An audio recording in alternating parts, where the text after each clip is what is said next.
Salut à toutes et à tous. Il y a quasiment 7 mois, j'ai sorti en 2 épisodes un iceberg sur Metal Gear Solid. Ça avait vraiment très bien fonctionné et j'ai beaucoup aimé le faire. Et puis depuis tout ce temps, je me posais la question suivante qui était est-ce que j'allais en faire un nouveau? Et si oui, sur quel sujet? Je procédais un petit peu par élimination, je me disais Dragon Ball non, parce qu'il y a déjà un gars qui en a fait un et il était excellent. Marvel, super-héros, un truc dans le genre, non, parce que je n'ai pas une connaissance assez large pour en parler, parce que oui, il y a aussi les comics, etc. Du coup, ce dont je ne connais pas, du coup, non. Et après, je me suis rappelé d'une vidéo que j'avais regardée, de plusieurs vidéos que j'avais regardées, qui étaient des icebergs, que j'avais regardé des mois avant ma vidéo Metal Gear Solid, l'iceberg. C'était un anglais qui s'appelait Vizay, je sais pas comment ça se dit, qui avait fait voire même plusieurs, il en avait fait plusieurs d'iceberg sur le football, sur les sujets les plus marquants, etc. etc. Et c'est vrai que j'avais jamais pensé avant d'avoir vu la vidéo, et puis je m'en suis rappelé après avoir sorti l'iceberg. Et là, je me suis dit, ça pourrait être ça.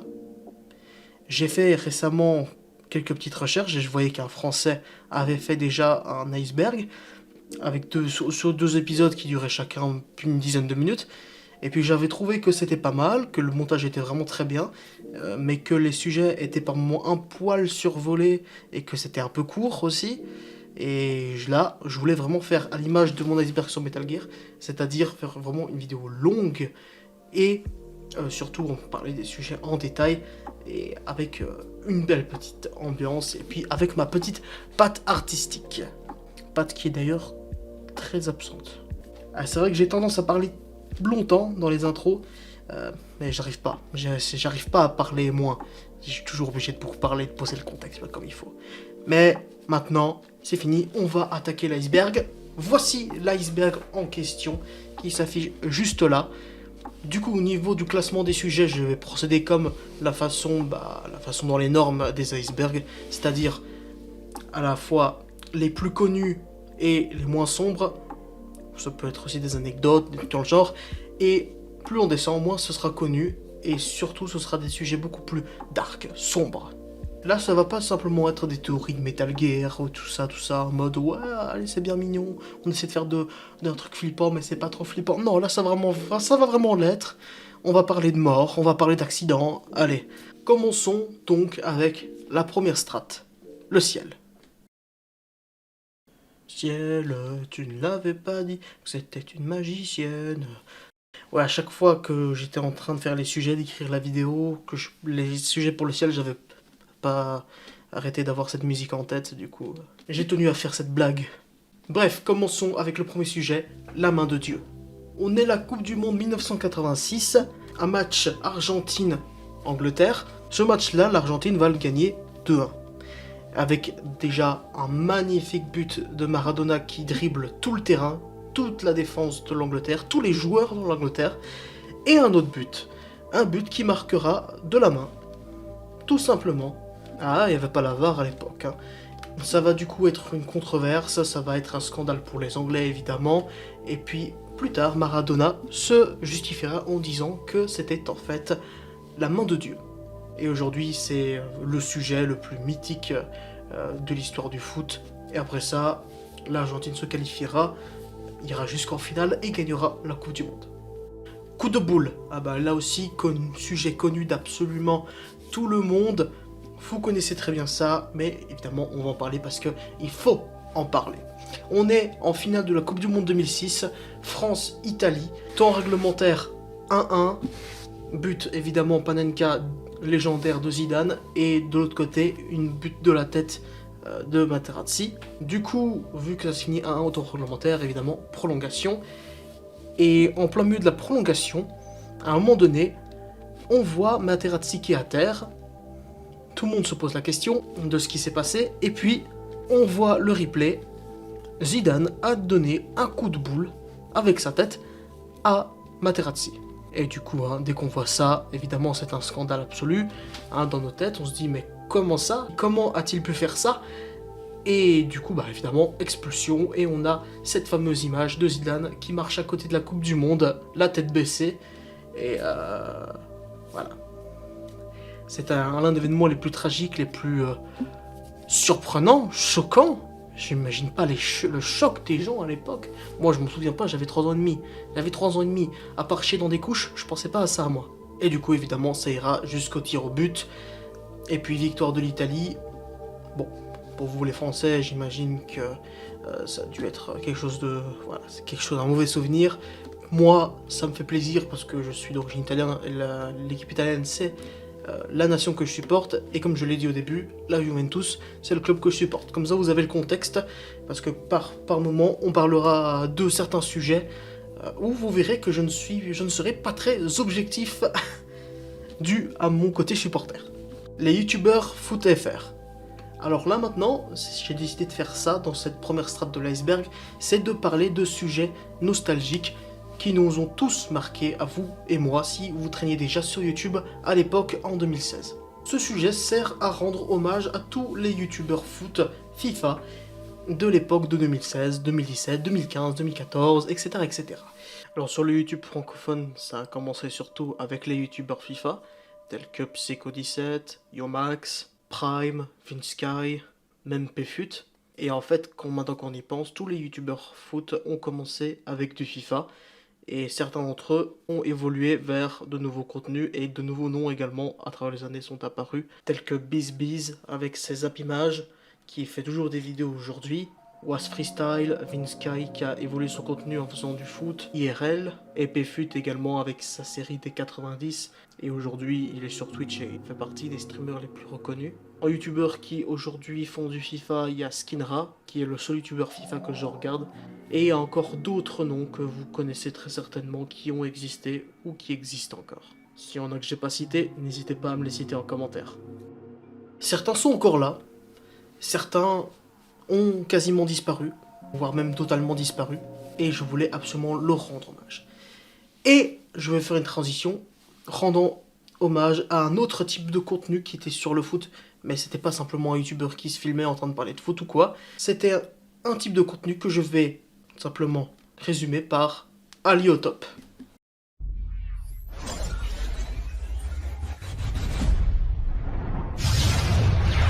Ali au top, ainsi que les autres chaînes du même genre, il y en avait plein, maintenant je les ai quasiment toutes oubliées, elles n'existent plus. Ali au top, ainsi que d'autres chaînes du même genre, anglophones, etc., etc., sortaient des petites compilations de matchs de foot, de moments dans les matchs de foot, avec par exemple les moments de respect dans le foot, les pires penalties, les meilleurs tireurs de penalty, les meilleurs tireurs de coups francs, les meilleurs gardiens de l'année. Et ça, en 2016, je sais pas vous, mais moi je n'avais que ça dans mes recommandations. Et Ali au top en faisait partie, mais il y en avait encore plein d'autres. Ces vidéos étaient à chaque fois accompagnées de musique no copyright sound, qui à l'époque on trouvait un petit peu cringeos, mais qui aujourd'hui nous refile une nostalgie incroyable. Et je parle évidemment de ce genre de musique.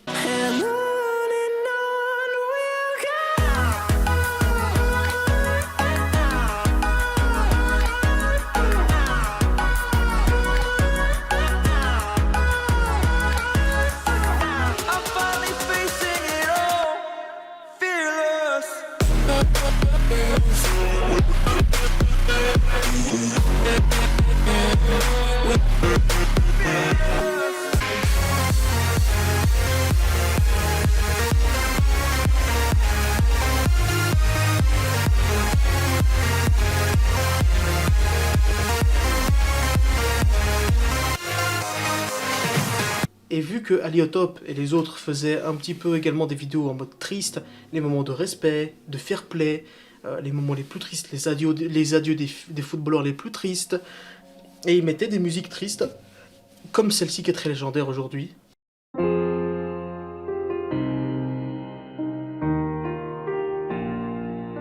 C'est vrai qu'en 2016-2017, il y avait tellement de contenu de ce genre que ces musiques-là, bon, je ne pouvais pas les écouter, c'était genre inécoutable, mais aujourd'hui, bon, je les écouterai pas dans mes écouteurs dans le bus, mais elles me filent quand même une sensation de nostalgie quand même assez ouf.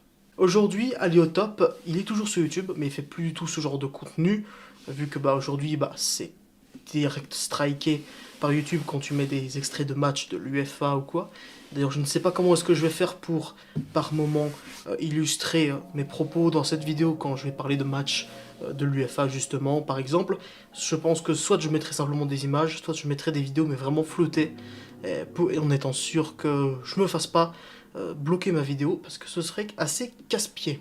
Donc je disais donc, Ali au top, aujourd'hui il fait des mini-documentaires de 20-30 minutes sur des entraîneurs, des joueurs légendaires, avec une voix off et tout.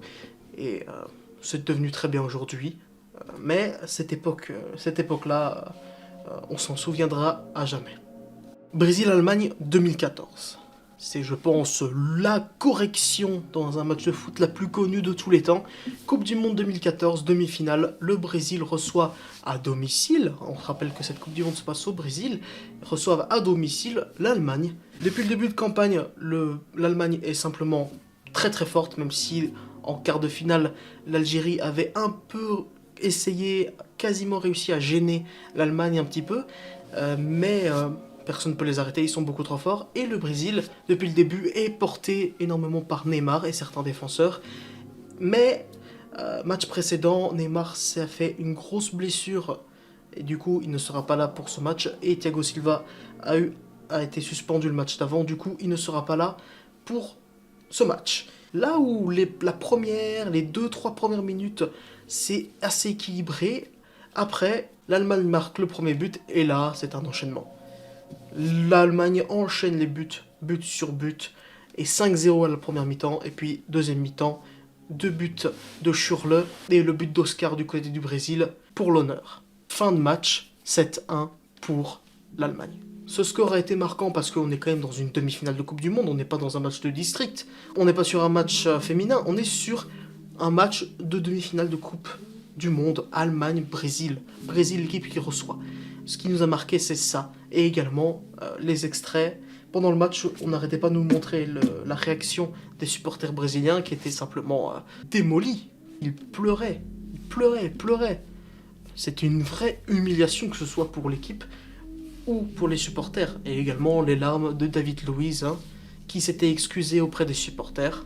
Et ouais, les Allemands, ils sont pétiers. Après ça, évidemment, le Brésil jouera la petite finale. Match qu'on oublie tout le temps. On ne retient jamais les petites finales, on l'oublie à chaque fois.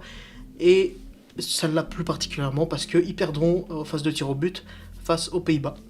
Voilà, du coup ils finiront 4ème de cette Coupe du Monde. Cette Coupe du Monde était quand même assez folle.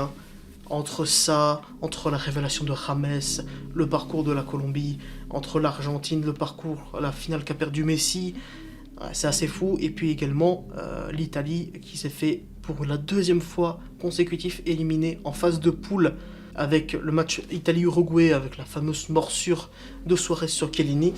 Et ce match-là contre l'Uruguay qui sera le dernier match joué par l'Italie dans une Coupe du Monde. Justement, parlons-en. Italie absente de la Coupe du Monde 2018 et 2022.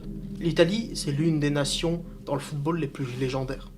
Elle est dans 2e place des nations à avoir gagné le plus de Coupes du Monde, à égalité avec l'Allemagne justement, et juste derrière le Brésil, et elle faisait partie, un petit peu comme le Brésil, faisait partie de ces nations qui ne rataient aucune compétition. C'était impossible. Ils se qualifiaient d'office. Jusqu'en 2017. Pour les qualifications de la Coupe du Monde 2018, l'Italie a dans son groupe le Liechtenstein, la Macédoine, Israël, l'Albanie et l'Espagne. Déjà là on a un problème, on a 2 énormes équipes. Ce qui fait qu'une de ces 2 équipes vont devoir passer les barrages d'office. Alors j'avais plus vraiment le souvenir, mais l'Italie se débrouille plutôt bien. Voilà, en gagnant 7 matchs et en simplement une défaite et 2 matchs nuls. Et un des matchs nuls et la défaite, c'est contre l'Espagne. Et un des autres matchs nuls, c'était contre la Macédoine ou l'Israël. Je sais plus trop, je pense que c'était contre la Macédoine. J'ai pas vérifié, j'ai la flemme, mais voilà. L'Italie accumule en tout 23 points, ce qui est très très bien, sauf que l'Espagne va simplement tout détruire sur cette qualification. Ils vont simplement faire un match nul, et c'était contre l'Italie, le 1-1, avec le penalty de De Rossi, je m'en rappelle encore, et ils vont simplement ne rien perdre, plus aucun match nul. Du coup, l'Espagne finit premier d'office, et se qualifient. Ils ont simplement tout détruit dans ces qualifications. Et du coup, l'Italie va devoir faire les barrages. Et ils vont devoir affronter la Suède. Bon, on parle quand même là de l'Italie. Ça devrait pas être un souci, tu vois. Match aller, 1-0 pour la Suède. Aïe, aïe, aïe, aïe, aïe, aïe. Et c'est à ce moment-là, on se dit, bon, là, ils vont se mettre à fond pour le match retour. Ils vont gagner 2-0 et se qualifier, tranquille. Et au fond, je me disais à l'époque, je me rappelle, imagine l'Italie ne dispute pas la Coupe du Monde 2018. Ça serait quand même assez dingue. Du coup, bah, comme je l'ai dit, hein, l'Italie, pour éviter le pire, doivent gagner 2-0. Et ce qui se passera, c'est que l'Italie pressera durant tout le match, mais feront match nul, 0-0. Et je me rappelle encore, on se rappelle tous des réactions des joueurs italiens, tous en pleurs, bouffonnent, en maxi-larmes. Après ça, les autres pays vont beaucoup se moquer de l'Italie, de nous. Et vraiment, c'est vraiment une session vanne infinie, encore aujourd'hui même. Et moi qui supporte l'Italie, vous allez vous demander, mais quelle a été ma réaction? Eh ben, sachez que ce n'est pas comme on pourrait le croire, en mode j'ai été traumatisé, j'ai chialé et tout. Disons que ça ne m'a pas non plus méga touché, c'est-à-dire que je savais déjà que l'Italie, vu des qualifications, etc., c'était vraiment pas une équipe folle. Les 2 dernières prestations en Coupe du Monde étaient vraiment pas folles. Une victoire durant la Coupe du Monde 2010 et 2014, une victoire contre l'Angleterre. Et non, ça m'a fait bizarre, évidemment, de me dire que la Coupe du Monde, l'Italie participera pas à la Coupe du Monde 2018. Ça me fait un peu bizarre, mais ouais, c'est dingue, c'est assez dingue. Et ouais, comme je l'ai dit, hein, les Français, etc., se moqueront beaucoup de l'Italie. Et en vrai, je comprends, mais on sera de retour pour la Coupe du Monde 2022. Pour les qualifications 2022, elles commencent en 2020-2021, les qualifications. Et on gagne tous les matchs, simplement, jusqu'avant l'Euro 2021. Donc dans notre groupe, on a la Lituanie, la Bulgarie, l'Irlande du Nord et la Suisse. Là, il n'y a pas de grosses nations, à part juste la Suisse peut-être, et encore. Et puis là, on gagne un peu tous les matchs, hein, en faisant 4 victoires. Puis ensuite, il y a l'Euro 2021. Et cet Euro 2021, on le gagne. On gagne l'Euro. Voilà. Et d'ailleurs, un des plus beaux matchs de ma vie, la finale contre l'Angleterre. Et oui, c'est la plus belle compétition de ma vie, évidemment. Voir ma nation gagner un trophée majeur, c'est incroyable. Et du coup, on peut se dire que pour les qualifications, c'est tout cuit. Voilà, on va se qualifier, on n'a fait que des victoires. Et vu qu'on a gagné l'Euro, on peut prétendre à gagner la Coupe du Monde, pourquoi pas? Pourquoi pas? En vrai, on est sur une série de victoires énormes. On va se qualifier. Juste après l'Euro, l'équipe va automatiquement, pour aucune raison, devenir nulle. Et c'est ainsi qu'on ne gagnera plus un seul match, c'est-à-dire qu'on va faire que des matchs nuls, et on finira 2e derrière la Suisse. Du coup, barrage. Et là, c'est un peu différent. C'est pas un match aller-retour contre une autre équipe. Là, ça va être un match unique, mais contre 2 équipes. C'est-à-dire qu'il va y avoir des demi-finales et une finale. Et en demi-finale, on va affronter la Macédoine du Nord. On est les gagnants en titre quand même de l'Euro. On va quand même pas se faire battre par la Macédoine. On va pas se mettre la pression pour rien. Voilà. Bon. De l'autre côté, il y a le Portugal qui affronte la Turquie. Donc là, on va devoir affronter le Portugal en finale. Ouais, c'est quand même assez ouf. Hein. Ça va être compliqué, mais on est les champions d'Europe ou pas, hein. Du coup, Macédoine, on perd. On a perdu 1-0. Bon, ok. Bon, pas de Coupe du Monde 2022 alors. Hein. La session vanne recommence. À nouveau, les larmes des joueurs. Moi, j'ai eu aucune réaction. Les notifications qui font chier. J'ai eu quasiment aucune réaction, je vous avoue. Je dois dire que j'ai été habitué avec le temps, mais je me suis dit quand même... Là, pour le coup, je me suis dit, non, là, quand même, on est champion d'Europe, les frères. On est champion d'Europe, on peut pas se permettre de se faire éliminer par la Macédoine du Nord. Du coup, maintenant, faut espérer de se qualifier pour 2026, hein. Dans notre groupe, on a la Moldavie, Israël, Estonie et la Norvège. La Norvège d'Alande. Je sens que... Je sais pas pourquoi, j'ai comme une odeur de première qualification pour Haaland dans une coupe internationale, vu qu'il n'en avait jamais participé avant. L'Italie peut faire ce cadeau. Bon, pour le moment, on n'a pas encore joué, hein. On joue dans quelques jours notre match de qualification. Peut-être que lorsque la vidéo sort, le match aurait déjà eu lieu, je sais pas. J'afficherai ici de toute façon le résultat si c'est le cas.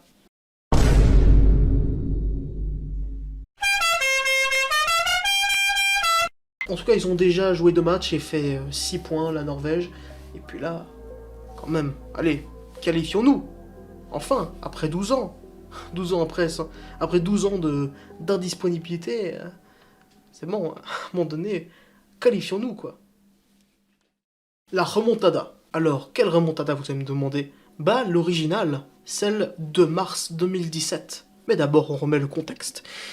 En février 2017, le 14 février pour être plus précis, il y a eu le match PSG-Barcelone. Grande rencontre, grosse affiche. Le PSG tétanise Barcelone 4-0, avec des buts de Draxler, Cavani, Di Maria, et avec cette grosse victoire de 4-0, bah, le PSG se qualifie.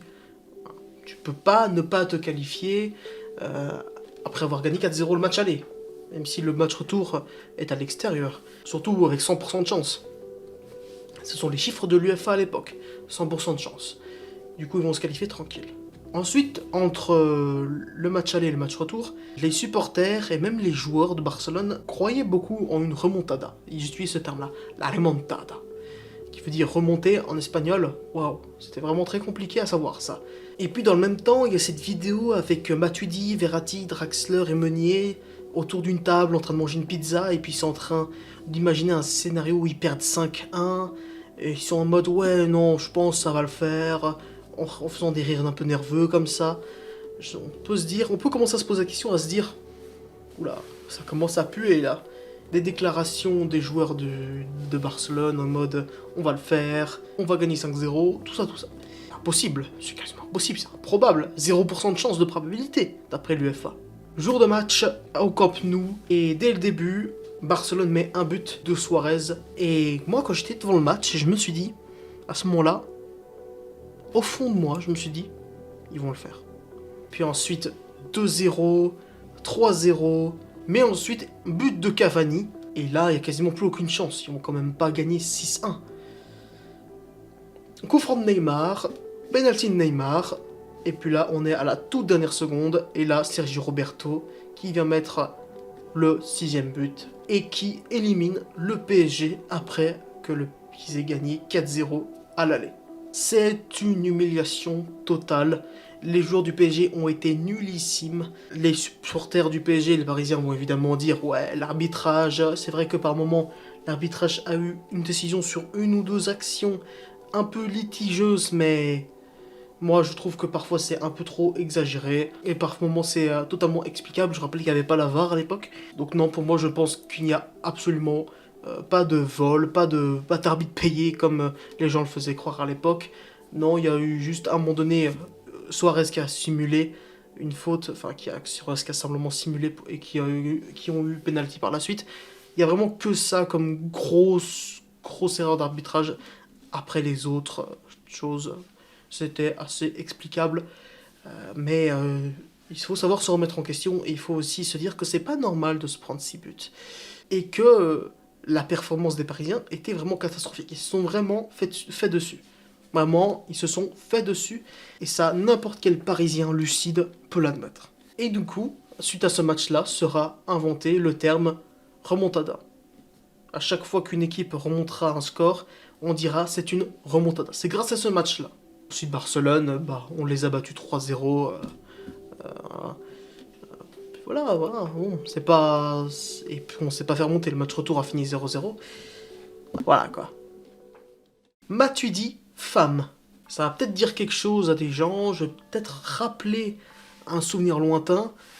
On est du coup justement le match du 4-0, le jour de match du 4-0 de Paris contre Barcelone, Saint-Valentin, et pour l'occasion, hein, Matuidi va sur Twitter souhaiter la bonne Saint-Valentin à sa femme. Il met une photo de sa femme avec un petit message, bonne Saint-Valentin, Sauf que, sur la photo, on voit qu'en fait, il a recherché totalement sur Safari Matuidi femme. Donc c'est-à-dire qu'il n'a pas pris une photo de sa femme et lui depuis sa galerie. Non, il a été sur internet, sur Safari, rechercher Matuidi femme. Et il n'a pas croppé la recherche, il n'a pas renié la photo pour cacher un petit peu, parce que quand même... non, il l'a totalement laissé et il l'a publié. On peut également remarquer qu'il est en 3G, si ça vous intéresse. Voilà. Ça vous intéresse pas, je sais. Et qu'il était 1h du matin, donc il a 1 heure de retard. J'espère que là, sa femme l'a pas trop engueulé pour ça. C'était juste une petite anecdote marotte comme ça que je voulais raconter. C'est aussi ça, hein, les icebergs, c'est des petites anecdotes comme ça, assez rigolotes, qui avaient un petit peu fait le tour du football français. Et il y avait d'ailleurs quelques médias, etc., qui avaient un petit peu quelques personnalités qui avaient parodié ça à leur sauce. J'espère que sa femme n'a pas trop voulu après avoir découvert ça. Voilà donc pour ce qui était du ciel. Et maintenant, on va atterrir sur Terre, littéralement. On va commencer à mettre nos petits doigts de pied comme ça dans l'eau et un petit peu se balader sur la surface.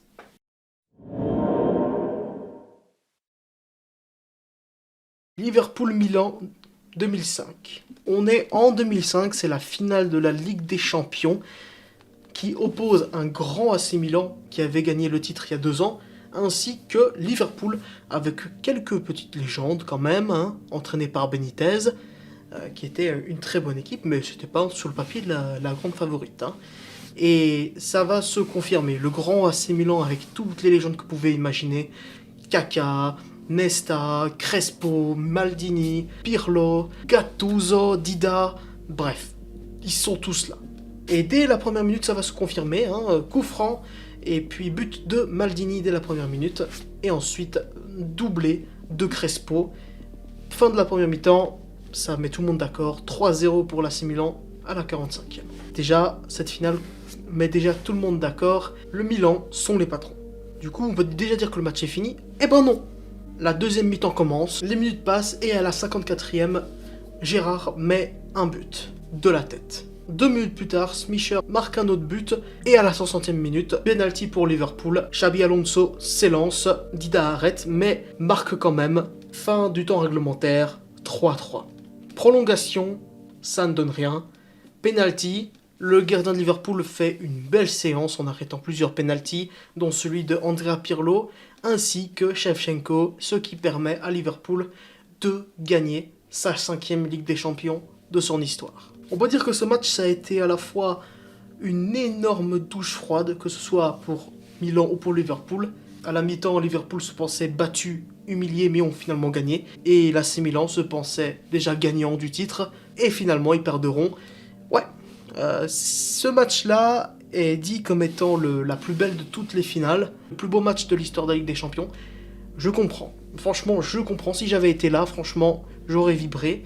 Malheureusement j'avais 2 ans et demi, du coup encore une fois, hein, comme là tout à l'heure, à part ne pas savoir parler, de ramper par terre, je ne savais rien faire d'autre. Donc pour moi la plus belle finale que j'ai vécue moi personnellement, c'est la finale qui s'est déroulée il y a quelques jours, le 5-0 hein, de Paris contre l'Inter. En tant que supporter de la Juve, ça m'a fait énormément plaisir de voir cet Inter se faire démolir le cul, hein, si je puis dire ces mots-là. Mais voilà, ce match aura marqué énormément de gens à jamais, et même nous qui avons revu simplement la rediffusion, ça nous a complètement marqué, quoi. Chelsea-Barcelone 2009. Demi-finale de Ligue des Champions entre Barcelone et Chelsea. Match aller au Camp Nou, ça avait fini 0-0, ce qui était un plutôt bel exploit. Généralement, on le sait, Barcelone à domicile, ils sont imbattables, injouables, et à l'extérieur, il y a moyen de faire quelque chose. Et là, au Camp Nou, ça finit 0-0. Et le match retour se joue dans le stade de Chelsea. Et ça commence bien, vu qu'à la 9e minute, but de Michael Essien, sublime but de Michael Essien, 1-0. Pour le moment, Chelsea est qualifié, mais le match n'est pas fini. Mais ensuite, le match ne se passe pas comme on le pensait. Nombre de fautes, pénalty non sifflés. Donc voilà, toutes les fautes non sifflées pour Chelsea dans la surface de réparation. Faute de Daniel Alves sur Malouda non sifflée. Drogba qui s'est fait déséquilibrer par Abidal et Touré, donc 2 différentes actions. Il y a également 2 mains, une main de Gérard Piqué complètement évidente qui a été non sifflée. Et également en toute fin de match, Main de Samuel Eto'o. Barça également a subi une petite injustice. Abidal qui reçoit un carton rouge pour une faute qu'il n'a pas commise parce qu'il n'a pas touché le joueur de Chelsea. Et à la 93e minute, Iniesta plante le but de l'égalisation qui qualifie le Barça en finale, vu qu'à cette époque-là, il y avait encore, évidemment, les butins extérieurs. Puis ensuite, Didier Drogba qui s'énerve devant les caméras, « It's a fucking disgrace », et le Barça gagnera cette fameuse Ligue des Champions. Alors, est-ce que c'est un vol de Barcelone? Est-ce que c'est un match corrompu, acheté par Barcelone? Non, je ne pense pas. Je pense vraiment que ça a été simplement l'arbitre qui a été nul à chier, et c'est confirmé parce que lui-même, l'arbitre, plus tard, reviendra sur le match et dira qu'il n'était pas fier de son arbitrage, ce que je peux complètement comprendre. Non, pas de vol. Ce match-là, du coup, est une théorie de complot, mais bon, voilà, non, il n'y a pas de vol. Enfin oui, il y a vol, mais involontaire, c'est juste l'arbitrage qui était complètement nul à chier. La glissade de Steven Gerrard. On parlait plutôt de Steven Gerrard, on va en reparler maintenant, et avec son avant-dernière année à Liverpool. On est durant la saison 2013-2014, on est à la 36e journée de Premier League. Liverpool est premier. Ils sont à pas loin d'être champions, car leur dernier titre date de 1990. Ce qui fait que Steven Gerrard n'a encore, après toutes ces années passées à Liverpool, il n'a encore jamais gagné la Première Ligue, malgré qu'il gagnait la Ligue des Champions.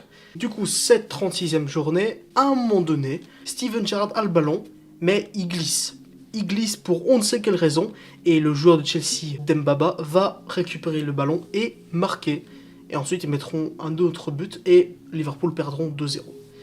Il faut savoir que dans le classement est très serré. Juste derrière eux, il y a justement Chelsea et Manchester City. Ensuite, les deux dernières journées, Liverpool vont être déstabilisés tout le restant du championnat et ils vont pas savoir gérer. Ils vont plus gagner de matchs et finalement, ils ne gagneront pas le championnat. Ce sera Manchester City qui gagnera. Et cette glissade de Gerrard a été un facteur très déterminant pour cette suite de l'APL, pour la fin de l'APL, pour le titre, la course au titre. 2014-2015 sera la dernière saison de Steven Gerrard. La saison Première Ligue catastrophique. Il partira donc de Liverpool sans jamais avoir remporté la Première Ligue. Et Liverpool vont devoir attendre 2020 pour gagner leur premier titre depuis 1990. Avant cette glissade de Steven Gerrard, Liverpool était sur une série de 11 victoires consécutives. Suarez, Coupe du Monde 2010 contre le Ghana. Quart de finale de la Coupe du Monde 2010, Uruguay-Ghana. Il y a 1-1. D'un côté, on a le Ghana, qui est un très bon collectif. J'imagine, vu qu'ils sont arrivés jusqu'en demi-finale, qu'ils arrivent à faire quart de finale. Je vais pas faire genre, je connaissais quasiment personne dans cette équipe, je vais pas faire genre. Et puis, de l'autre côté, l'Uruguay, avec le grand Diego Forlán qui faisait une super Coupe du Monde. Et puis, les jeunes Suarez et Cavani qui étaient déjà là. Au temps réglementaire, le match finit 1-1. Prolongation, donc. À la 120e, c'est le Ghana qui est à deux doigts de marquer, sauf que Suarez est dans les buts, et là où le Ghana allait marquer, il arrête le ballon avec sa main, alors qu'il s'est pris pour un gardien. Il arrête le ballon avec sa main, ce qui fait que, évidemment, carte rouge. Carte rouge, donc penalty pour le Ghana. Et là, c'est Asamoah Gyan qui va tirer le penalty, et du coup, il peut permettre qu'une équipe africaine se qualifie en demi-finale de Coupe du Monde pour la première fois de l'histoire. Asamoah Gyan s'élance et il rate le cadre.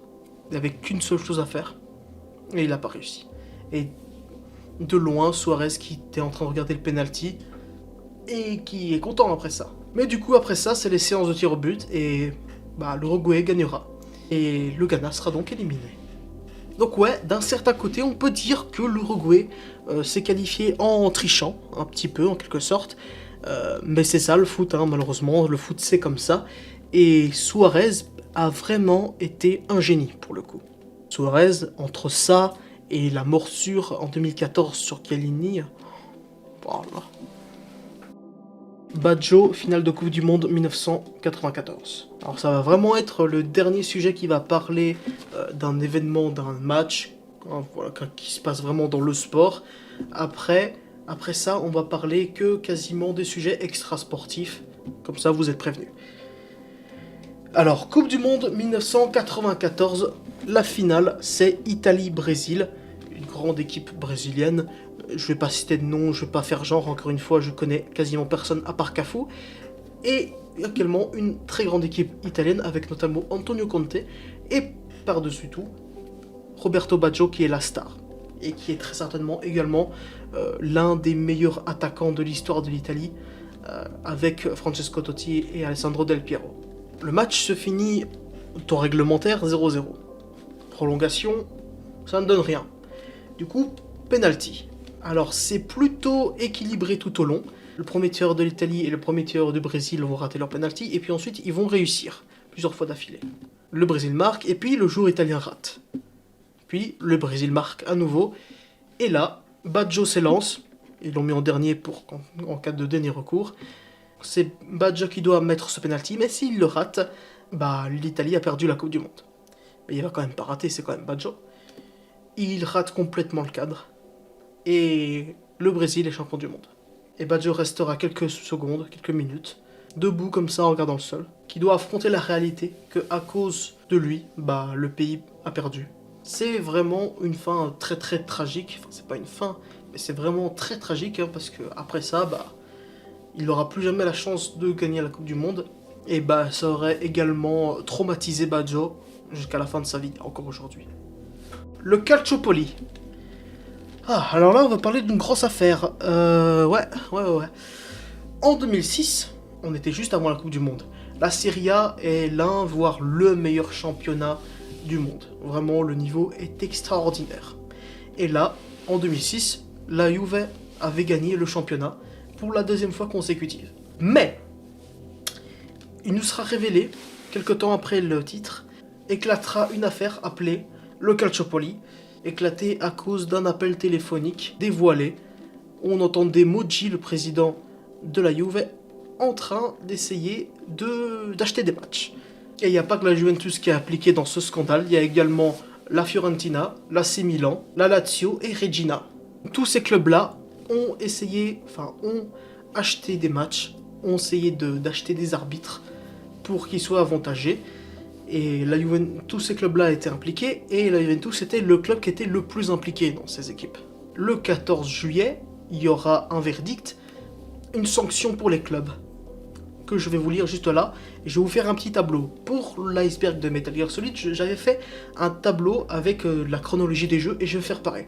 Je vais vous faire un tableau avec toutes les sanctions qu'ont eu ces clubs. Regina sera relégué en Série B avec 15 points de pénalité. La Fiorentina reléguée en Série B avec 12 points de pénalité et 50 000 € d'amende. L'AC Milan reste en Série A, eux, mais seront retirés de 15 points ainsi que 30 000 € d'amende. Et la Juventus sera reléguée en Série B avec 30 points enlevés et une amende de 80 000 €, ainsi que les retraits des titres de 2006 et 2005. C'est-à-dire que les championnats 2004-2005 et 2005-2006 qu'avait gagné la Juve sont retirés, voilà, ils l'ont plus gagné. Mais ensuite, suite à ça, ces équipes feront appel pour avoir de nouvelles sanctions un peu moins sévères.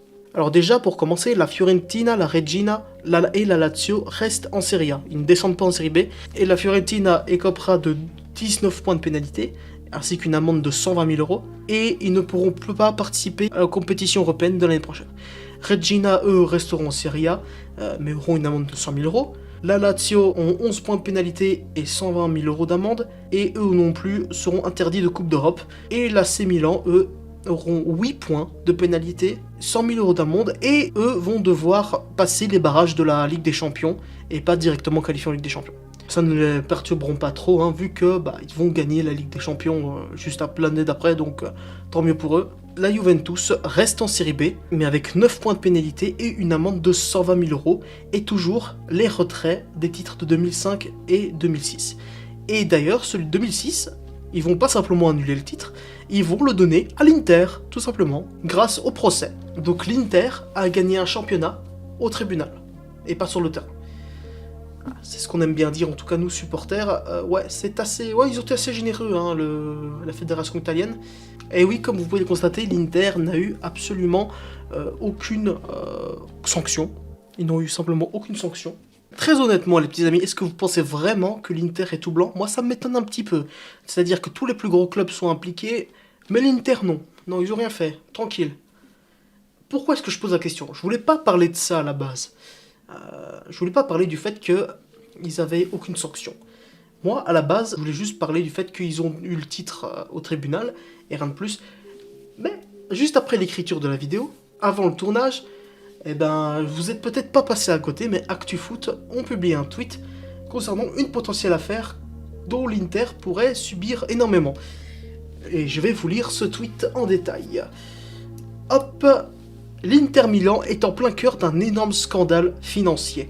Près de 300 millions d'euros auraient été générés grâce à des sponsors régionaux, entre guillemets, provenant d'entreprises au profil très flou, voire inexistant. Des revenus qualifiés de douteux, sans justification économique claire. L'objectif aurait été de contourner les règles du fair play financier de l'UEFA, alors que l'Inter était déjà sous surveillance depuis 2015. Écoutez bien ça, la fédération italienne est également pointée du doigt car elle aurait fermé les yeux, alors que d'autres clubs ont été sévèrement sanctionnés pour des faits moins graves. On parle par exemple de la Juventus il y a 2 ans, quand on avait eu 15 points de pénalité juste pour des mini-babioles, vraiment des poussières. Et qu'on a eu 15 points de pénalité, ainsi que pas de Coupe d'Europe l'année d'après. Donc l'année d'avant, l'année passée. Des liens opaques avec les réseaux de la mafia sont également mentionnés. Il se pourrait que ce soit justement le plus gros scandale depuis le Calciopoli qu'on est en train de parler dessus. Alors, j'aime bien le fait que la fédération italienne a souvent fermé les yeux sur l'Inter, parce que c'est vraiment l'impression que j'ai depuis des années et des années, et on peut encore plus le constater avec cette affaire-là. Si maintenant l'Inter prend perpète, ce serait vraiment justice rendue. Voilà donc pour l'affaire du Calciopoli, hein. C'était une affaire qui encore aujourd'hui nous a un peu donné une image, je parle de la Juve quand je dis nous, une image de voleur, hein. Dans des années on s'est fait appeler de voleur. Mais depuis qu'on est plus nul, qu'on gagne plus rien, et que c'est surtout à l'Inter où l'arbitre ont souvent fermé les yeux ces dernières années, depuis ils nous traitent plus trop de voleurs. Ah, voilà. Et puis ils se sont pris 5 buts en finale de Ligue des Champions face au PSG, du coup, c'est merveilleux. L'OM en 93. Alors là on est un jour plus tard, hein, parce que j'avais plus le temps. Le rachat de l'OM par Bernard Tapie en 1986 a été très décisif. Le club était dans une situation financière et sportive très mauvaise. Et grâce à ça, grâce au rachat, le club a su devenir ce qu'il voulait être, c'est-à-dire un grand club français. En gagnant plusieurs titres d'affilée, et évidemment en faisant une Ligue des Champions en 1991 qui sera perdue en finale face à l'Étoile Rouge de Belgrade, mais qui gagneront quand même en 93 face au grand AC Milan, et cette année-là réalisant du coup un doublé historique, parce qu'ils ont gagné la Ligue des Champions et la Ligue 1. Sauf que malheureusement, il ne s'est passé que très peu de temps avant qu'on apprenne une vérité qui nous a un peu tous surpris. Mais avant ça, on va reposer le contexte. On est la dernière journée de Ligue 1. Les 2 premières places se jouent encore. On ne sait pas encore qui sera champion, ça va se jouer entre le Paris Saint-Germain et l'Olympique de Marseille qui est en finale de Ligue des Champions. Pour son dernier match, l'Olympique de Marseille doit absolument gagner, absolument pour être champion. Ils vont jouer contre Valenciennes. Sauf que vous le savez, hein, il n'y a que très peu de jours entre la dernière journée d'un championnat et la finale de Ligue des Champions. Et du coup, là, Marseille sont le cul entre 2 chaises. C'est-à-dire que là, ils jouent contre Valenciennes qui essaie de se maintenir en Ligue 1. Ils jouent le maintien. Et là, Bernard Tapie et les autres dirigeants sont cul entre plusieurs chaises en se demandant qu'est-ce qu'ils allaient faire. Est-ce qu'ils allaient faire jouer l'équipe A pour assurer la victoire, mais prendre le risque de faire blesser un joueur dans toutes les probabilités possibles, alors qu'ils doivent se reposer normalement, donc non, c'est pas possible. Faire jouer l'équipe B, mais il y a trop de risques à ce qu'ils perdent en fait. Parce qu'en face, encore une fois, c'est Valenciennes qui joue le maintien. Et du coup, Bernard Tapie a tranché et il va donc décider d'acheter le match.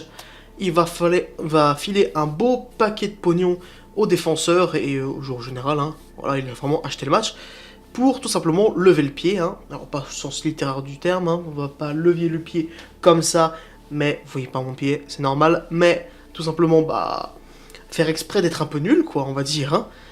Et du coup, Marseille gagneront 1-0 et seront champions de France.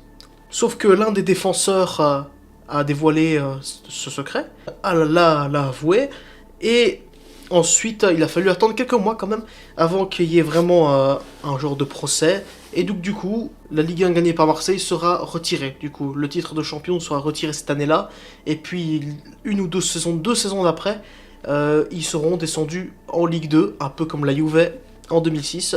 Sauf que là, cette fois-ci, ils n'ont pas donné le titre au PSG, hein, contrairement en Italie où on s'est fait un petit peu enculer.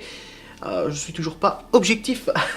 Et suite à ça, évidemment, jusqu'à aujourd'hui, encore aujourd'hui, tout le monde pense que les Parisiens, etc., pensent que l'OM a aussi fait quelque chose en Ligue des Champions, sauf qu'on n'a jamais eu de preuves, hein. Il y a quelques suspicions, par moments il y a des défenseurs qui ont fait un peu de la merde dans certains matchs de Ligue des Champions, on se dit ah peut-être que... Il y a certains joueurs aussi, même des équipes adverses, qui ont avoué dans des biographies qu'ils étaient payés, empoisonnés avant des matchs, mais on ne sait pas si c'est vrai, hein. En tout cas, ce qu'on sait aujourd'hui, dans la version officielle des faits, c'est que cette finale, ils l'ont gagnée. Et ils ont pas pu acheter cette finale, parce qu'en face, c'était le Milan de Berlusconi, donc ça, à mon avis, je pense qu'il n'y a aucune probabilité. Cette finale-là, face au Grand AC Milan, ils l'ont gagnée, et ce sont à jamais les premiers, à partir de là, à avoir gagné une Ligue des Champions. La seule étoile de France, enfin non, pas la seule étoile de France, vu que maintenant, le PSG l'a gagné également. Et également, dans ce procès, Bernard Tapie aura 2 ans de prison, dont 1 an ferme. Voilà donc ce qui était de la surface. Maintenant, on va encore plus descendre, on va plonger, commencer à aller sous l'eau, un peu bien retenir sa respiration. J'espère que vous avez un équipement de plongée, ainsi que de bonbonnes de gaz, parce qu'on va rester dans l'eau pendant un moment. Et là, on passe du coup au premier sujet, qui se trouve sous la surface. Scott Sterling. Alors là, ça va faire un lien avec l'un des premiers sujets dont j'ai parlé dans l'iceberg, c'est-à-dire les youtubeurs de l'époque et surtout Aliotop, et le genre de vidéo avec Aliotop, parce que c'était également une vidéo qui était très souvent recommandée, hein, sur YouTube, en même temps que les vidéos du style Aliotop. C'était une vidéo qui n'était même pas la vidéo originale, parce que le titre de la vidéo c'était genre le meilleur gardien, un truc dans le genre, c'était genre un re-upload, un vol, mais j'ai quand même réussi à trouver la vidéo originale, mais j'ai pas retrouvé le re-upload, d'un gardien qui s'appelle Scott Sterling, qui fait une séance de tir au but avec son équipe, et il arrête tous les ballons. Simplement, tous les ballons, il les arrête tous les pénaltys, avec la tête.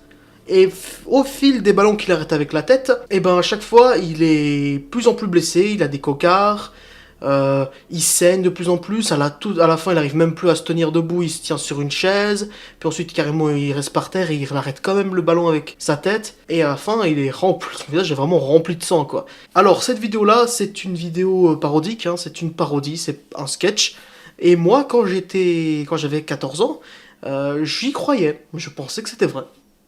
Alors que non, c'était pas vrai, c'était un sketch.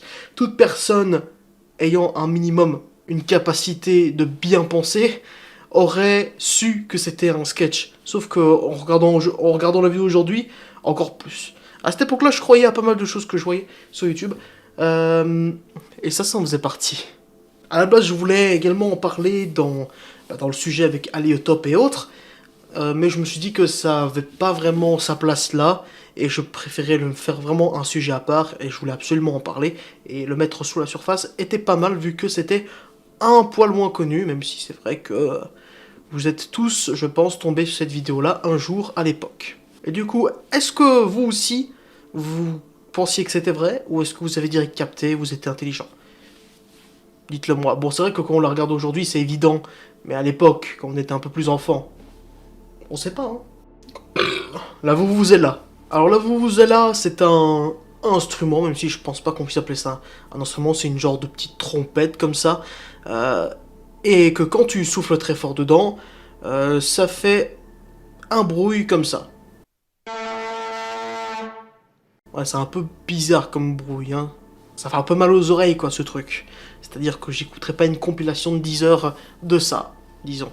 Pourquoi j'en parle? Parce que elle était énormément utilisée durant la Coupe du Monde 2010 par les supporters en général, pas que les Africains du Sud, mais par tout le monde. Et en fait, pourquoi j'en parle également? Parce que les gens détestaient ça. Les gens trouvaient cet instrument absolument... Enfin, cet instrument, je vais arrêter d'appeler ça un instrument. Ce truc, les gens détestaient ça. Les gens le détestaient parce que ça faisait un bruit absolument insupportable. Durant la Coupe du Monde, il y avait même dans les rues, etc., même en France, dans nos pays, il y avait des gens qui avaient des vuvuzelas et qui s'amusaient à souffler dedans, et ça faisait un bruit insupportable. Et quand, dans un stade de foot, tout le monde se mettait à avoir une vuvuzela et se mettait à souffler dedans, ça ressemblait à ça.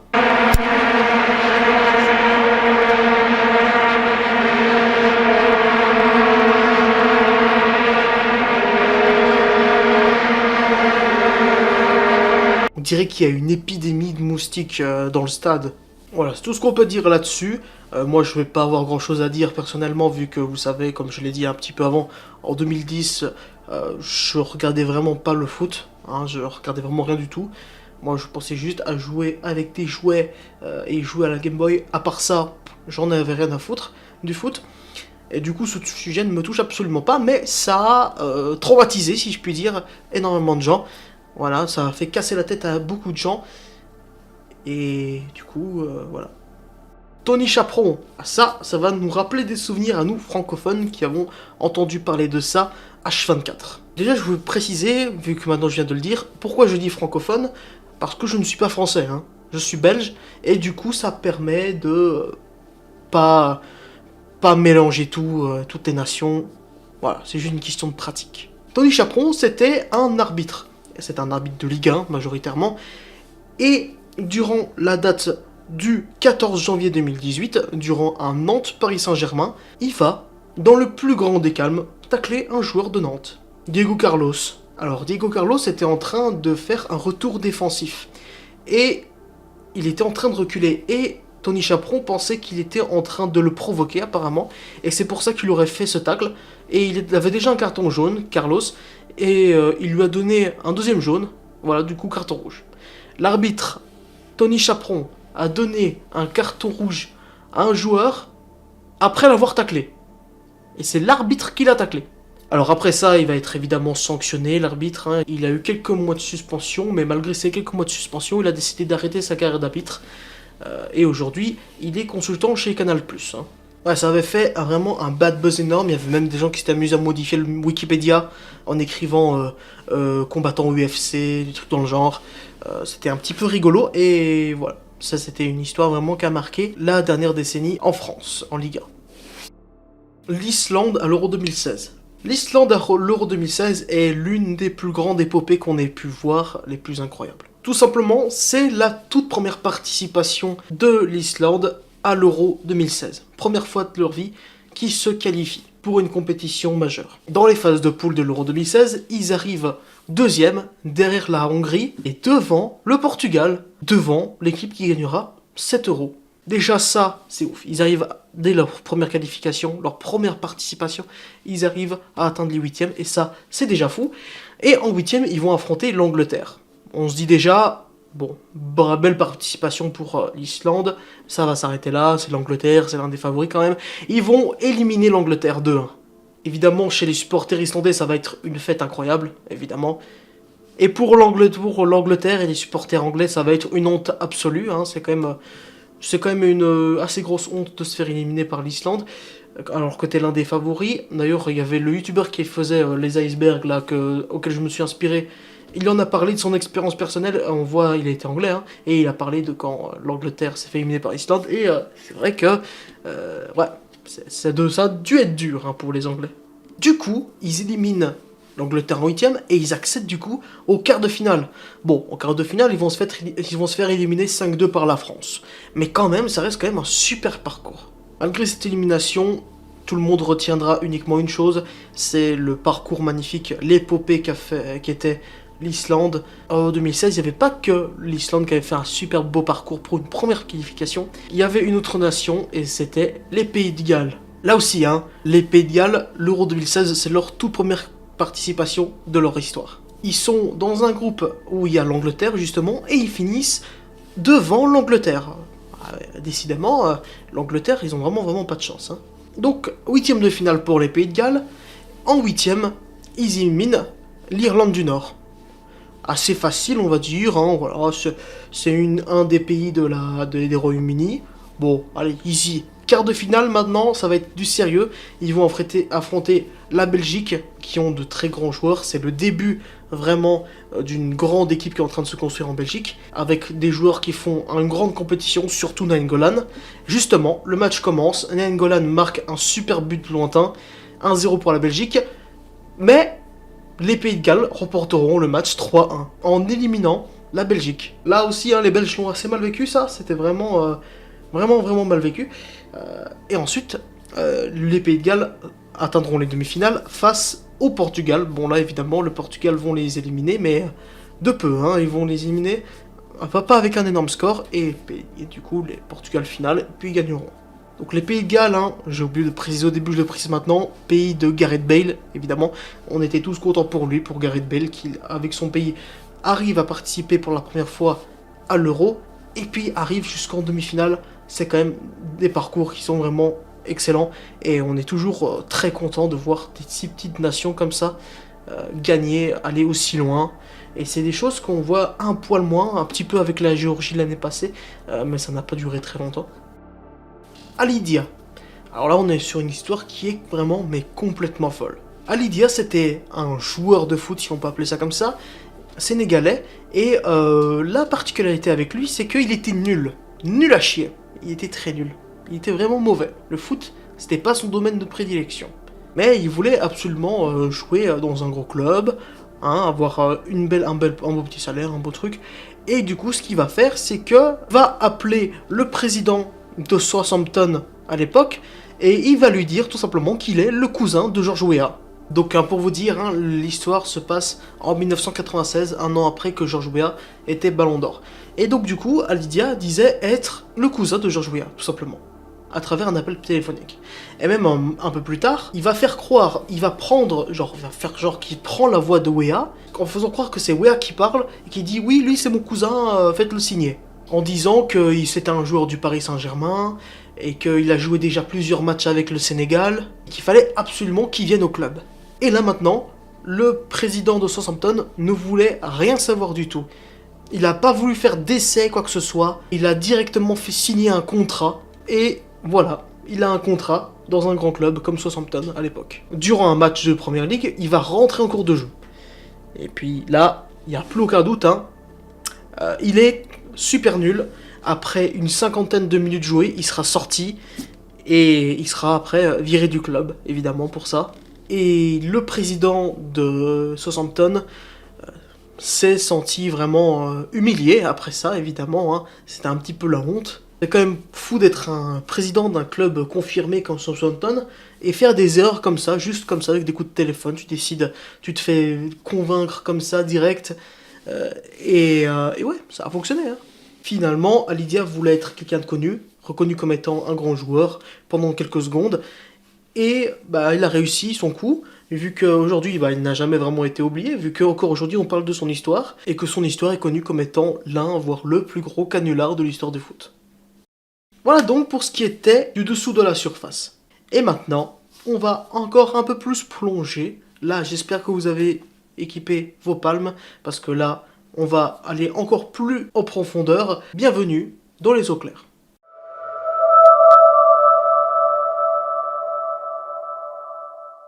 La Coupe Intertoto. Alors la Coupe Intertoto, c'était une compétition officielle de l'UEFA qui se jouait l'été, et cette compétition s'est déroulée de 1967 à 2008. Alors moi, c'était une compétition que je ne connaissais absolument pas, je ne savais pas qu'elle avait existé.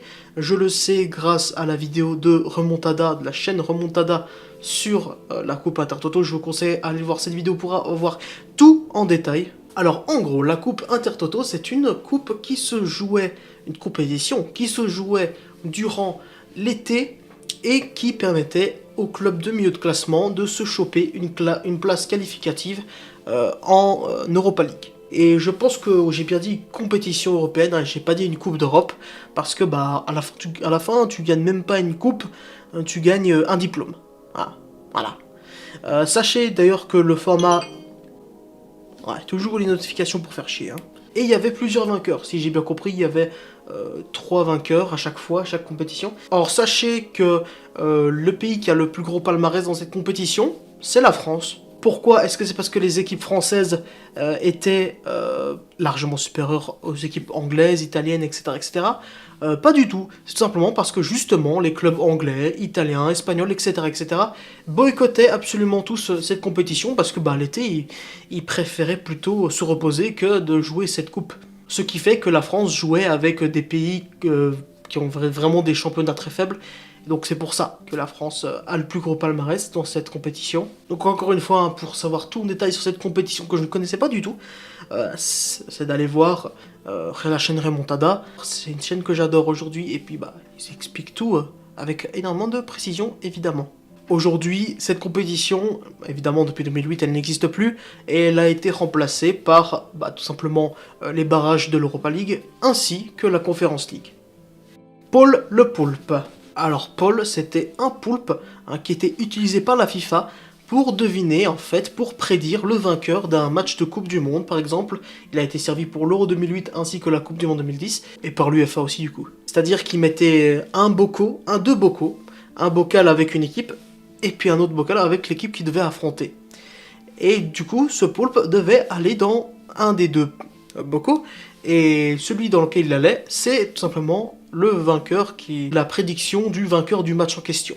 Et sachez que en 2010, il a tout simplement deviné tous les matchs qu'il a dû prédire. Tous les matchs, il les a tous devinés. Plusieurs matchs de phase de poule, 3, donc Australie-Allemagne, Allemagne-Serbie, Ghana-Allemagne.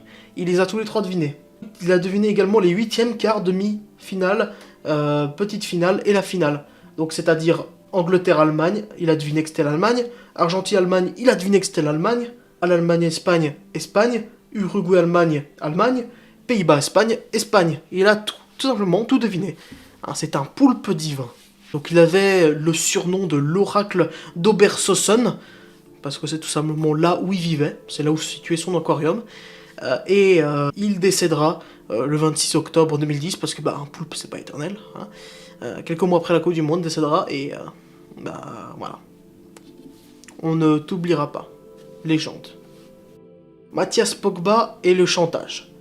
Alors, vous savez certainement de quoi je vais parler là. Ça va être le premier sujet vraiment qui va être vraiment très sérieux auquel je vais parler maintenant. Voilà.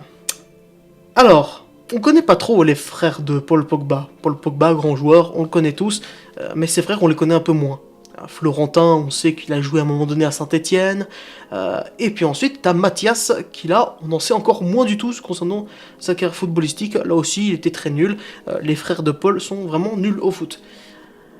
Mais, en août 2022, Mathias Pogba va un peu se faire parler de lui parce qu'il va poster un TikTok légendaire que vous connaissez tous, avec les hashtags qu'il y a au-dessus de lui où il est en train de lire un texte. Et en gros, ce qu'il dit, c'est que il veut tout simplement, il menace son frère Paul de faire des déclarations qui pourraient avouer des choses qui pourraient compromettre son image, etc., etc.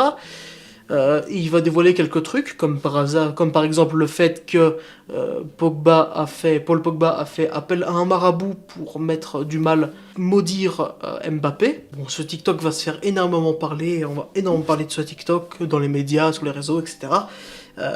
Et puis, dans l'affaire, en même temps, on va apprendre que quelques mois plus tôt, en mars 2022, Pogba avait été menacé physiquement par 2 hommes cagoulés, qui avaient des armes, etc. et qui étaient en fait des amis d'enfance, et que Mathias Pogba était justement dans le coup.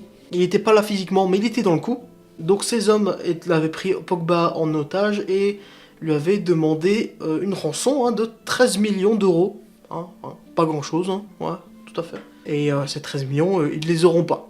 Mais voilà, si vous voulez plus de détails, les détails précis, sachez que c'est du bordel. Il y a plus des vidéos qui ont... Moi, j'ai pas le temps dans mon iceberg, moi, j'ai pas que ça à foutre, n'est-ce pas? Comme ça, plutôt. Et il y a certainement des vidéos qui expliquent l'affaire en détail. Vous demandez à ChatGPT, vous faites tout ce que vous voulez. Mais en tout cas, il y a eu un procès en décembre dernier. Mathias Pogba aura donc 3 ans de prison, dont 1 an sur surveillance avec avec bracelet électronique, tout ça, tout ça. Et là, tout ce que je peux dire sur cette affaire, c'est que s'il y a eu des dîners de Noël entre-temps, l'ambiance n'a pas dû être folle. Le fantôme de Maradona. Alors ça, c'est un truc qui est bien plus connu sur TikTok, par exemple, parce que, voyez-vous, je ne l'ai pas encore dit, mais pour mes recherches, au niveau des sujets que j'allais traiter, il y avait également ce genre de TikTok sur lequel je tombais, avec une musique un peu inquiétante comme ça. Et souvent, ces vidéos, dans les sujets sombres du foot, ils parlaient souvent de Maradona Ghost, fantôme de Maradona. Je comprenais pas à quoi ça faisait référence, et du coup j'ai fait mes petites recherches, et je me suis dit que ça pourrait être pas mal de le mentionner là, même si il y aura pas énormément rien de très surnaturel, mais ça quand même peut être marrant de le mentionner, et puis surtout que c'est pas super connu. Le 14 mars 2021, on est en Ligue d'Argentine et il y a un super derby, c'est entre River Plate et Boca Juniors. Le match va se finir 1-1, vu comme ça on peut se dire qu'il n'y a pas grand chose à dire. Sauf que en toute fin de match, à un moment donné, il y a un joueur de River Plate qui essaie de faire un centre, mais qui est beaucoup trop centré sur le gardien. Le gardien n'arrive pas à bien toucher le ballon, et après avoir touché le ballon allait rentrer dans la cage du but, sauf que, juste avant de rentrer, le ballon change de trajectoire d'une façon mais vraiment super bizarre, et sort. Du coup, Boca Juniors ne subira pas de goal, quoi. Suite à ça, il y a une théorie qui va se créer, c'est que c'est tout simplement le fantôme de Maradona qui a dévié, qui a changé la trajectoire du ballon. Je sais pas, en faisant comme ça avec le pied, comme ça avec la main, hein, le connaissant, c'est sûrement avec la main. Pourquoi ? Bah parce que Maradona, c'est une légende de Boca Juniors. Et du coup, il voulait pas que son équipe perde, et du coup, il a fait ça. Voilà.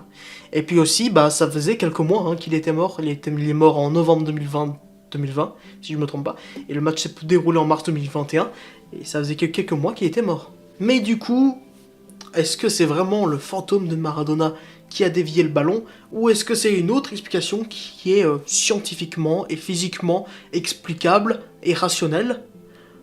Oui, il y a effectivement plusieurs théories physiques qui peuvent expliquer ce phénomène, que je vous mets une image juste ici parce que moi on n'est pas ici pour parler de physique, hein, voilà donc, mais voilà, c'est un phénomène physique. Oui, c'est sur ChatGPT, j'ai demandé ça à ChatGPT, oui, et alors, qu'est-ce que ça peut vous faire ? Au moins on voit la source de l'étude, on va dire, et voilà, rien de surnaturel, pas de fantôme, juste un phénomène physique dû au rebond de la balle sur l'angle du ballon, parce que c'est une sphère quand même, hop, ça a fait comme ça, voilà, tout simplement. Non, le fantôme de Maradona n'a pas dévié le ballon, c'est-à-dire que ça aurait été quand même assez... Déjà qu'il trichait de son vivant, même quand il est mort, il triche ? Non, je crois pas, quand même pas. Enfin si, il serait capable, mais non. Je ne pense pas, mais c'est vrai que dans un contexte avec une ambiance bien sombre, ça peut être bien flippant de raconter ça. Mais non, rien de surnaturel. Le Lasagna Gate. C'est une théorie du complot qui est très connue en Angleterre, vraiment très connue, mais ici un petit peu moins. Mais aujourd'hui, je vais la faire connaître, évidemment. Alors, Lasagna Gate, c'est du coup une théorie. Alors, pour le contexte, on est le 7 mai 2006. Arsenal et Tottenham sont en train de se battre pour savoir qui obtiendra la place pour se qualifier en Ligue des Champions. En sachant que Tottenham peut, pour la première fois de son histoire, participer à une Ligue des Champions. Et Tottenham y a d'ailleurs jamais participé. C'est leur chance de participer pour la première fois de leur histoire. Alors Tottenham, ils doivent affronter West Ham et Arsenal doit affronter Wigan. Alors Arsenal vont gagner leur match, mais Tottenham, eux, vont perdre, et pendant le match, il y a certains joueurs qui, durant la veille du match ou même pendant le match, vont se sentir très mal, très malades.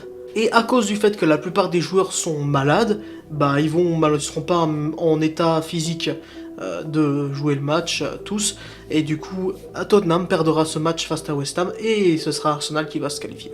Alors pourquoi ils étaient malades ? C'est parce que ils avaient, la veille du match, mangé des lasagnes, et que dans les lasagnes, il y avait un des ingrédients qui était pourri, qui était périmé. Et du coup, à cause de ça, ils étaient malades à cause de ça, tout simplement. Mais, là où arrive la théorie du complot, apparemment, ce serait Arsenal qui aurait commandité d'une façon ou d'une autre le fait de volontairement empoisonner des lasagnes pour que les joueurs soient malades et assurer la victoire pour Arsenal et pour s'assurer la place qualificative en Ligue des Champions.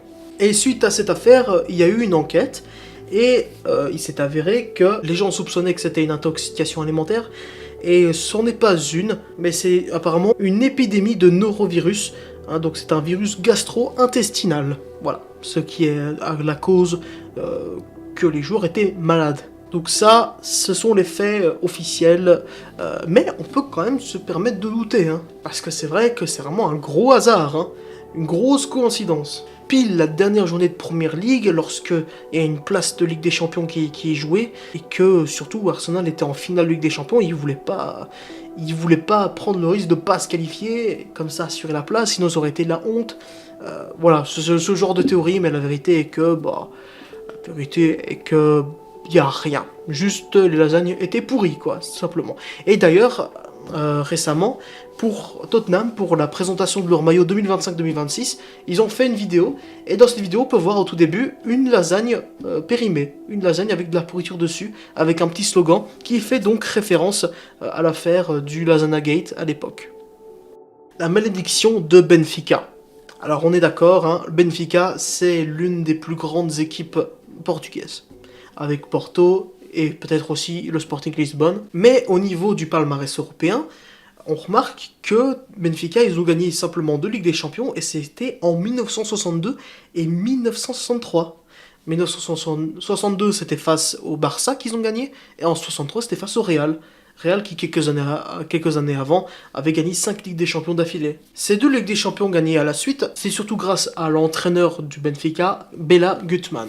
Après leur 2e sacre en Ligue des Champions, Gutmann a, en toute légitimité, pourquoi pas, il a le droit, demandé une augmentation au club, et le club refusera. Voilà, et il l'a mal pris, on peut dire, Gutmann, et du coup, il a quitté le club après suite à ça, tout en disant la phrase suivante: « Je maudis ce club, pendant 100 ans, ils ne gagneront plus jamais une seule Coupe d'Europe, sans moi. » En gros, il a un peu la rage, et il dit que pendant 100 ans, plus aucune Coupe d'Europe pour Benfica. Parce que les dirigeants lui ont sûrement répondu: « Oui, c'est ça, allez pas. » Entre-temps, Benfica ont fait 8 Coupes d'Europe. 8 finales de Coupe d'Europe. Et ils ont toutes les 8 perdues. Et pas à l'époque qu'aujourd'hui. L'année après où il part, il a fait les finales de Champions League contre l'AC Milan, perdu, Benfica. 65, finale de Champions League contre l'Inter, perdu. 83, finale de Coupe UEFA, perdu contre Anderlecht. Finale en Ligue des Champions contre le PSV, défaite. 1990, défaite contre l'AC Milan en Ligue des Champions.